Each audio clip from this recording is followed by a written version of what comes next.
Regresamos aquí a tu programa Para Ti en la Salud, y como les comenté hace un momento, les reitero, está con nosotros la doctora Violeta Sánchez Carrillo, ginecóloga, y tema salud y bienestar para la mujer en diferentes etapas. Y creo que nos quedamos en nuestro canal de YouTube, doctora. Falla Ovárica. En Falla Ovárica, ¿verdad? Pues estamos en nuestro canal de YouTube. Gracias por estar con nosotros, y creo que es muy importante que escuchen las recomendaciones y lo que la doctora les está diciendo en estos momentos. Falla ovárica precoz, doctora. Sí. Bueno, la falla ovárica precoz no es otra cosa que el cese o la pérdida de lo que es la reserva folicular, y esto se traduce a una baja en lo que son las hormonas, estrógeno, progesterona y todo. Y una consecuencia muy importante, cuando la paciente cae en falla ovárica, como ya no hay folículos de reserva para embarazos, ya no hay posibilidad de embarazo, ¿no? Tiene varias repercusiones. Generalmente es como dicho en un idioma más coloquial, es una menopausia precoz o una menopausia muy, muy rápido en pacientes antes de los 42 años. ¿Y ahí qué se puede hacer, doctora? Bueno. Porque la verdad, eso no lo había escuchado yo. Bueno, por desgracia, tanto llegar al diagnóstico de falla ovárica requiere de múltiples estudios, incluso a veces algunos estudios son un poquito caros, y el tratamiento suele basarse en sustitución hormonal.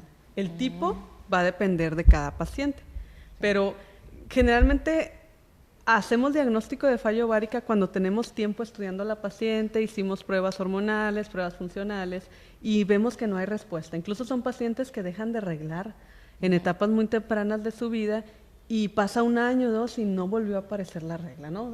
Prácticamente se acabó la actividad ovárica, por lo menos para fines necesarios en la vida de la mujer. Y es muy difícil que esto se quite o se cure, por decir así, porque habla de un término de la función de un órgano. Las mujeres nacemos, desde que nos formamos en el vientre materno, con una cantidad predeterminada de folículos ováricos. O sea, nuestros óvulos ya vienen hechos de fábrica.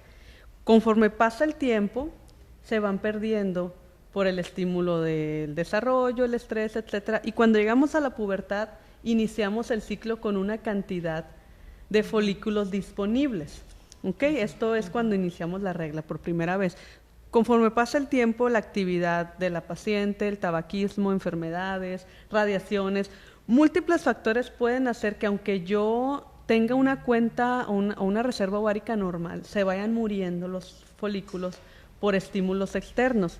Y los otros, cada vez que uno menstrua, ahí se va un folículo. Y ahí vamos perdiendo nuestra reserva conforme pasan los meses. Y cuando se acaba esta reserva antes de tiempo, la paciente puede llegar a tener un cese completo de lo que son las funciones hormonales y cae en una menopausia precoz o una falla ovárica precoz. ¿Y cómo ayudar a esas personas, doctora?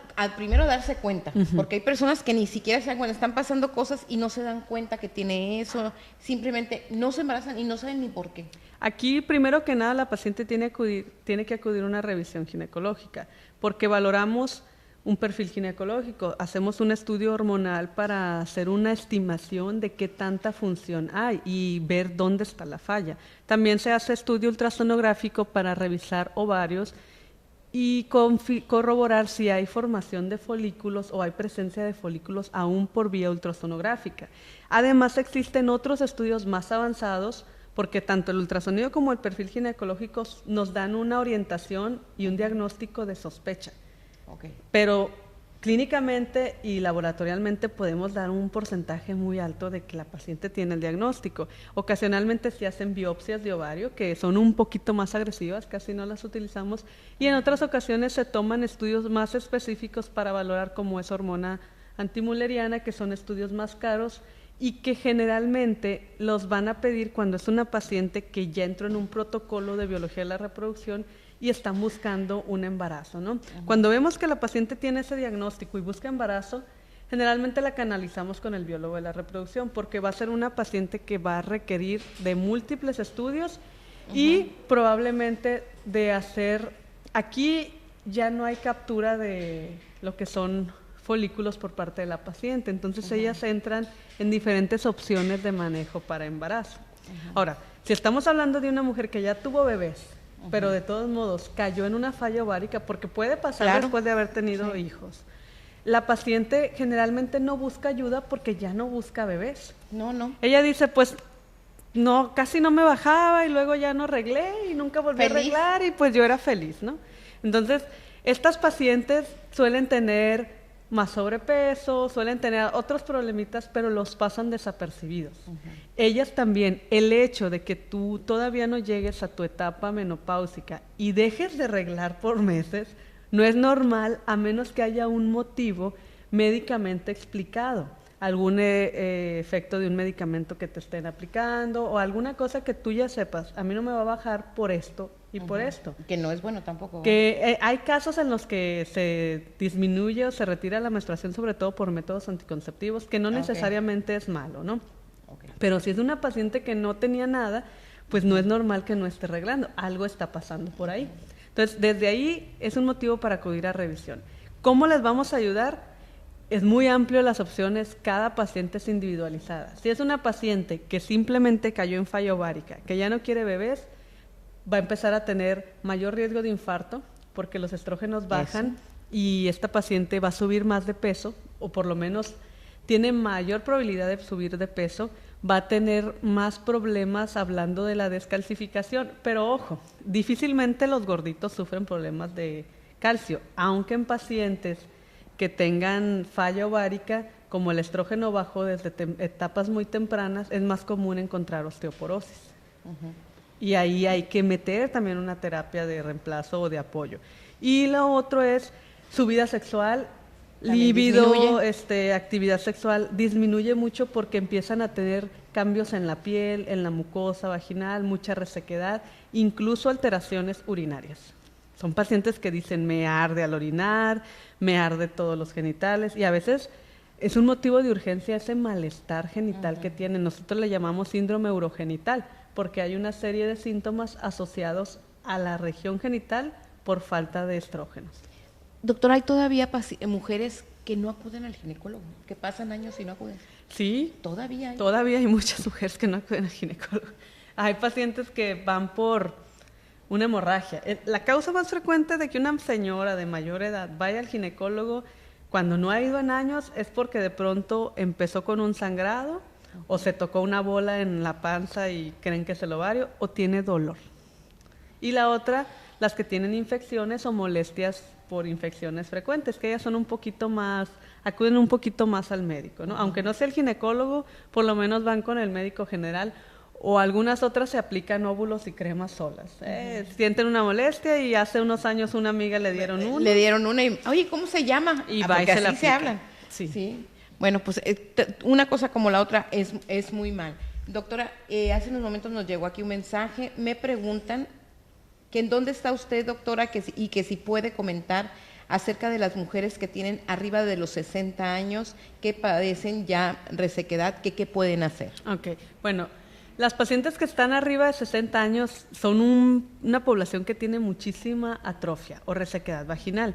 Actualmente, las terapias de atrofia vaginal se manejan dependiendo de la paciente. En mucha paciente que tiene todavía su matriz, ovarios y tiene riesgo de cáncer de mama o tiene antecedentes de familias con cáncer de mama, ovario u endometrio, nosotros tenemos que hacer una valoración de qué tanto podemos estimular con medicamentos hormonales. Para este grupo de pacientes que muchas veces el riesgo de aplicar hormonales es muy alto, se están desarrollando en la actualidad terapias mediante el uso de láser. A ver, doctora, eso está interesante. Existen estudios, apenas tenemos, no hay muchas opciones de manejo en cuanto al láser, pero se ha demostrado que la terapia de aplicación con láser da una mejoría y un alivio bastante bueno al aplicarlo en las regiones vaginales. Incluso no estaba diseñado inicialmente para incontinencias, pero hay pacientes que mejoran ligeramente esas molestias que se me sale poquito la pipí, estornudo y de pronto sí. Obviamente en lesiones severas o incontinencias severas el tratamiento es diferente, ¿no? Pero se ha visto que hay mejoría sin necesidad de someter a la paciente al riesgo del estímulo hormonal sistémico o al riesgo de una cirugía. La terapia láser tiene diferentes parámetros y cada paciente se valora previo y se prepara para estimular. La energía láser genera un aumento en la concentración de glucógeno, y de otras proteínas por estimulación térmica que hace que la vagina recupere un poco sus características. Claro que no vamos a tener una mujer que regrese a las características de 15 años, pero sí que mejore su calidad de vida, su vida sexual, y se les da una terapia adyuvante para que mantenga la hidratación y la turgencia de lo que es la zona genital. Actualmente hay muchísimas opciones de manejos, cada vez están metiendo más lo que es la terapia láser, incluso para aquellas mujeres que tienen genitales que están muy pigmentados o que de pronto tuvieron partos y quedaron con cierta deformidad, que hay mujeres que ni siquiera se revisan, ¿no? Ellas no se ven, dicen, no, eso es prohibido, pero hay otras mujeres que son más curiosas y que ellas sí dicen, doctora, a mí no me gusta la apariencia de mis genitales, o tienen labios muy prominentes que les generan infecciones recurrentes. Todo eso en la actualidad se empieza a manejar con terapia láser para evitar la cirugía. Fíjese, doctora, no cabe duda que todo va cambiando. Vamos a ir un corte, pero me gustaría ahorita que regresemos. Primero que nada, comentar, la doctora está en SEMSI Chapultepec, consultorio. Es la única ginecóloga en la clínica de consultorio SEMSI Chapultepec. Así es. Frente al sanatorio. Frente al sanatorio, exactamente, ahí está la doctora en un horario de... Generalmente en las tardes y los sábados en todo el transcurso de la mañana. No más cuando está en el programa, no. Vamos un corte, regresamos después aquí en tu programa Para Ti en la Salud. Y nuestro canal de YouTube, seguimos en el 97.7 FM y creo que es un tema muy importante que va a continuar la doctora mencionando porque no sabíamos que había ese terapia láser. Sí. Terapia láser. Sí, por desgracia, los equipos láser son muy caros. Hay poco acceso a los equipos, pero ya se empieza a ver cada vez más. La terapia láser se basa sobre todo en valorar las características de la paciente que tiene atrofia, que no es candidata a terapia hormonal, porque la terapia hormonal da un alivio momentáneo, ¿no? Nosotros metemos un poquito de estrógeno local y la paciente mejora muchísimo, pero a los meses de nuevo tengo que poner estrógeno. O la someto a un tratamiento de estrógeno tomado o por vía dérmica y la paciente con el tiempo empieza a tener efectos como por ejemplo vuelve a sangrar. Pacientes de 60 años que les pusimos un poco de estrógeno y luego llegan, que todavía tienen su útero, y llegan, oiga doctora, volví a arreglar. Generalmente es por estímulo hormonal sistémico, entonces no deja de ser un estrés para la mujer que volví a arreglar, tengo 60 años, me dio cáncer y de hecho se tiene que someter a un estudio para valorar si realmente solo es por estímulo. Entonces, pues vamos a un corte de nuestro canal de YouTube también, regresamos y la doctora para que nos continúen escuchando en el 97.7 de FM.